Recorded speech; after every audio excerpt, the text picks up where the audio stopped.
നല്ല സൂപ്പർ വങ്കടയാണ് കിട്ടിയിരിക്കുന്നത്. നല്ല ഫ്രഷ് മീനായിരുന്നു. അപ്പം മീൻ കൂട്ടാൻ വയ്ക്കാനായിട്ട് ചട്ടി അടുപ്പിൽ വെച്ച് എണ്ണ ഒഴിച്ചു. എണ്ണ ചൂടായപ്പോഴത്തേക്ക് ഞാൻ ആദ്യം മുതൽ വീഡിയോ എടുക്കാൻ മറന്നുപോയി. അതിനുശേഷം ചെറിയ ഉള്ളി, വെളുത്തുള്ളി, ഇഞ്ചി, തക്കാളി എത്രയും കൂടി ഇട്ട് ഇളക്കുന്ന ആ ഒരു ഇതാണ് കാണിക്കുന്നത്. അത് ഒപ്പം തന്നെ കറിവേപ്പിലയും ഇട്ടു, പച്ചമുളകും ഇട്ടിട്ടുണ്ട്. അതിനോടൊപ്പം തന്നെ ഉപ്പിട്ട് കൊടുത്തു. പുള്ളി പെട്ടെന്ന് വാടിക്കിട്ടും. എന്നിട്ട് ആവശ്യമായ പൊടി ഇടുകയാണ്. പൊടിയിട്ട് മഞ്ഞൾപ്പൊടി ഇട്ടു, മുളക് പൊടി ഇട്ടു,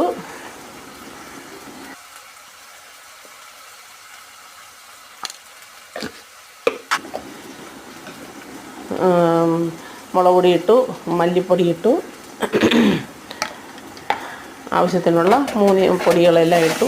കടുക് വറുത്തപ്പോഴത്തേക്ക് ഉലുവ ഞാനല്ലാതെ തന്നെ ഉലുവ ഇട്ടായിരുന്നു. അപ്പോൾ ഇനി ആ പൊടി അതിൽ കിടന്നൊന്ന് മൂക്കാനായിട്ട് ഒന്നിട്ടേക്കാണ്. ഇട്ടിട്ട് ആ പൊടി അതിൽ കിടന്നൊന്ന് വരണ്ട് വരുമ്പം അതിന് പ്രത്യേക ടേസ്റ്റാണ്. അപ്പം നമ്മൾ മീൻ വയ്ക്കുമ്പോഴത്തേക്ക് എപ്പോഴും പൊടി നമ്മൾ ഇതാക്കിയാൽ എങ്ങനെയായാലും കടുക് വറുത്തതിന് ശേഷം അതിൽ ആ പൊടി ഇട്ടൊന്ന് വരട്ടി, നമ്മൾ ഇറച്ചി വയ്ക്കുമ്പോഴത്തേക്ക് അങ്ങനെയല്ലേ, അതൊന്ന് വരട്ടിയെടുക്കുമ്പോഴത്തേക്ക് അതിനൊരു പ്രത്യേക ടേസ്റ്റ് വരും. അങ്ങനെ എന്ന് പറഞ്ഞാൽ എണ്ണ കുറച്ചൊഴിച്ചാൽ മതി. അതിലിട്ടൊന്ന് വരട്ടിയെടുക്കുമ്പോൾ അതിൻ്റേതായ പച്ചപ്പ് മാറുകയും ചെയ്യും. അങ്ങനെയുള്ള ഒരിതുണ്ട്.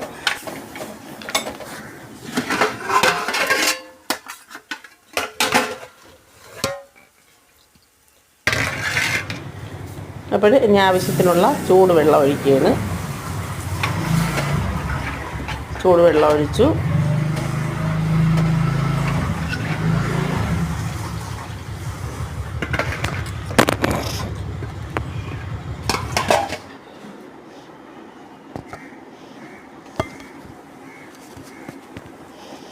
ഇത് 3 ഘട്ടമായിട്ട് വരുന്നു. അത് ഇടയ്ക്കിടയ്ക്ക് അങ്ങനെ ഒരു ഇത് വന്നപ്പോഴത്തേക്ക്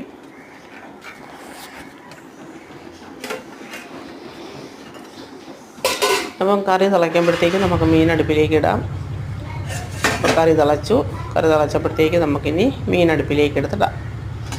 മീൻ അടുപ്പിലേക്ക് കറിയിലേക്ക് ഇടുകയാണ്.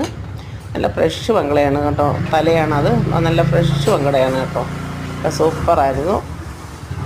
അപ്പം നല്ല ഒരു മീൻകറിയാണ്. മീൻകറിയുടെ വീഡിയോയാണ്. നമുക്ക് പറയുന്നതിനിടയ്ക്ക് വെച്ച് പെട്ടെന്ന് തന്നെ റെഡിയാക്കി എടുക്കാൻ പറ്റുന്ന ഒരു ഇതാണ്. ഇനി നമ്മൾ ഇതിലൊരു ഇതും കൂടെ ചേർക്കുന്നുണ്ട്. അത് കറി ഒന്ന് തിളച്ചൊക്കെ വറ്റി ഒന്ന് കുറച്ച് അരവേവാകുമ്പോഴത്തേക്ക് നമുക്ക് ചേർക്കാം അതിലേക്ക്. അപ്പോഴത്തേക്ക് ഈ മീനൊന്ന് വെന്ത് വരണം.